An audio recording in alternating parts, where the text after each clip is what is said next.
მთელი დღის განმავლობაში თბილისის საქალაქო სასამართლოს ეზო და მისი გარე პერიმეტრი შეიძლება ითქვას იყო მოვლენათა ეპიცენტრი. აქ მთელი დღის განმავლობაში პროცესის მიმდინარეობისას გარეთ შეკრებილები იყვნენ ზურაბ გირჩი ჯაფარიძის მხარდამჭერები, სამოქალაქო აქტივისტები, პოლიტიკოსები, დამკვირვებლები მოვიდნენ იმისათვის, რომ სოლიდარობა გამოეცხადებინათ ზურაბ ჯაფარიძისათვის, კოალიცია ცვლილებების ერთ-ერთი ლიდერისთვის, რომლის დაპატიმრების გადაწყვეტილებაც მიიღო მოსამართლე ირაკლი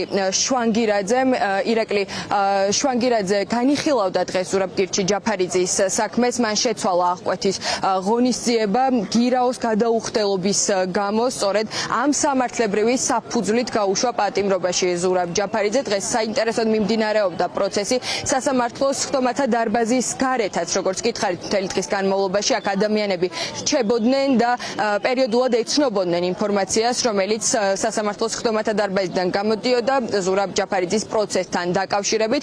პროცესს დღეს ძალიან ცოტა ადამიანი ესწრებოდა. შემჭიდროებულად მოსამართლემ მცირე დარბაზში განიხილა დღევანდელი საქმე. სწორედ ამიტომ აქ შეკრებილ ადამიანთა უმრავლესობას არ მიეცა პროცესზე დასწრების შესაძლებლობა, თუმცა რამდენიმე მაინც მოახერხა დასწრებოდა პროცესს. თამთა კახიძეს გავესაუბრები, რომელიც არის საერთაშორისო გამჭვირვალობა საქართველოს წარმომადგენელი.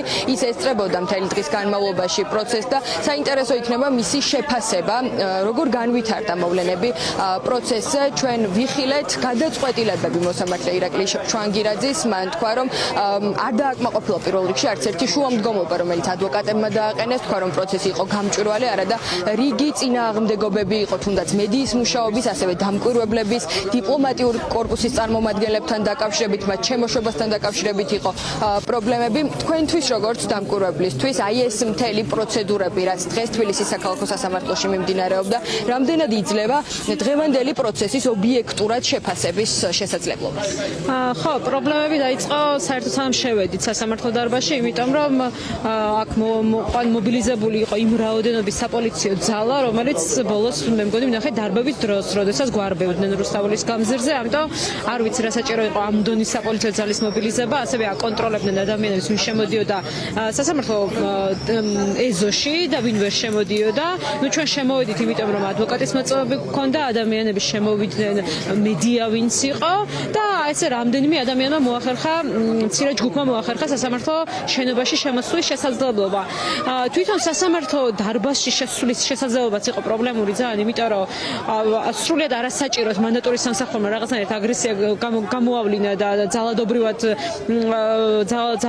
რაღაცნაირად ხალხი მოაშორა დარბაზს, რასაც მოყვა შემდეგ ხალხის გაღიზიანება ბუნებრივია და ნუ ძლივ შევედით ძალიან მცირე რაოდენობა ადამიანები სასამართლო დარბაზში, იმიტომ რომ ძალიან მცირე დარბაზში ჩატარდა სხდომა, მიუხედავად იმისა, რომ ძალიან მაღალი საჯარო ინტერესი არსებობდა ობიექტურად საქმის მიმართ. ვიცით რომ არის პოლიტიკოსი, რომელსაც ბრალი ედებოდა, რომელიც შეიძლებოდა დაპატიმრებულიყო, ამიტომ ბუნებრივია ამ სხდომის მიმართ არსებობდა მაღალი საჯარო ინტერესი და ეს საჯაროება ჩვენი შეფასებით დაირღვა ამ პროცესზე. თვითონ პროცესს რაც შეეხება, არც ერთ ნაწილში არ ტოვებდა სამართლიანობის და ობიექტურობის განცდას, რასაფუძვლითაც ადვოკატებმა დააყენეს კიდეც შუამდგომლობები, აცილების შუამდგომლობები მოსამართლის, თუმცა მოსამართლემ ეს არ დააკმაყოფილა.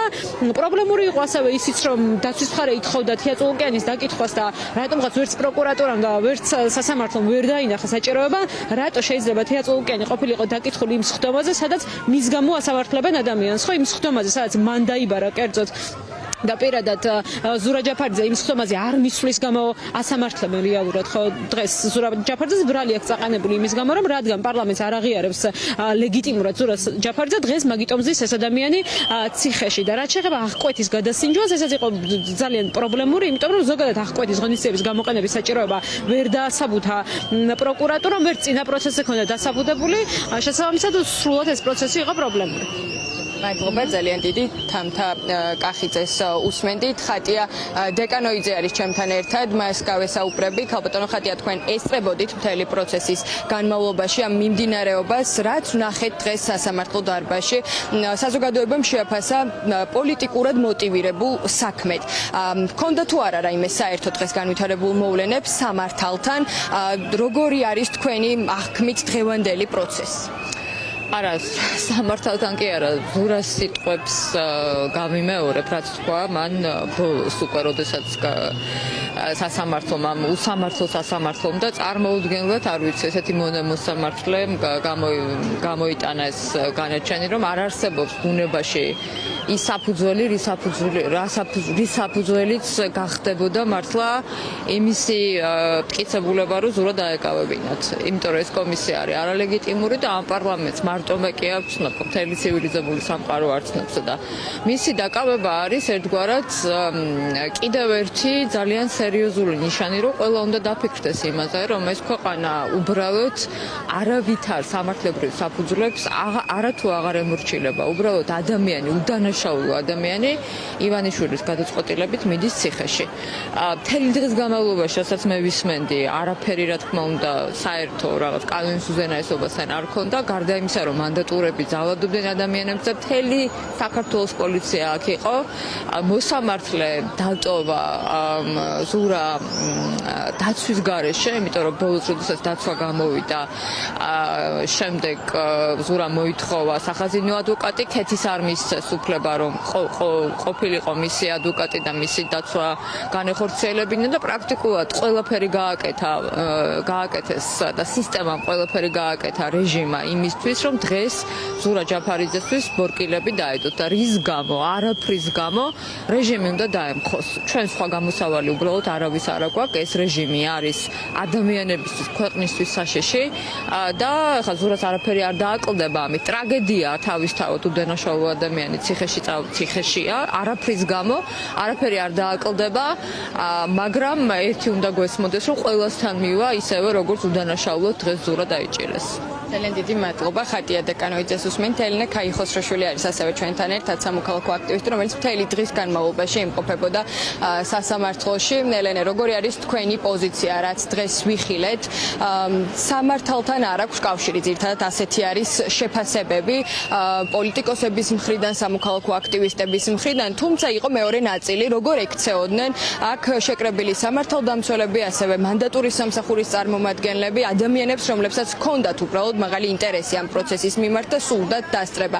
თქვენი პოზიცია როგორი არის? აი ის რაც დღეს ვიხილეთ, ეს მობილიზება საპოლიციო ძალების მანდატურის სამსახურის, რამდენად საჭირო იყო, რომ დღევანდელ დღეს გვენახა თბილისის საქალაქო სასამართლო? არ ვიცი რას ფიქრობდნენ, რომ ეხლა ჩვენ შევივოს ხალხი, ვინც აქ მოვიდა და მეც მათ ნაწილი ვარ ცხადია შევიჭრებოთ და არ გავადანტანდით ზურას თუ რა მოხდება და არ ვიცი. ეს იყო მე ამდენი პოლიციელი არ მინახავს.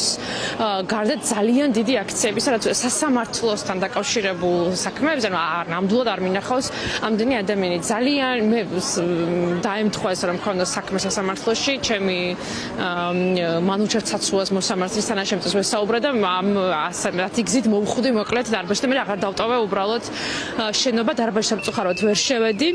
გარეთ რამდენჯერმე დაიძაბა სიტუაცია, მე ვიდექი ზუსტად აი ამ რასაც მიმდინარეობდა პროცესი მეხუთე დარბაზის კართან, რამდენჯერმე დაიძაბა სიტუაცია, უბრალოდ მამართა კრიმინალები არიან, ესენი არ არიან პოლიციელები, როგორც ისინი აგინებდნენ ერთ-ერთ მოქალაქეს, რომელიც გულშემატკივარი იყო და იდგა გარეთ, ფიზიკურად ეხებოდნენ, გადავიღე კიდევაც, არ ვიცი ამის მნახველმალი ადამიანი, არ ვიცი როგორ დარჩა სახლ-ჭკუაზე, რომ ესეთი პოლიციელები ყავს.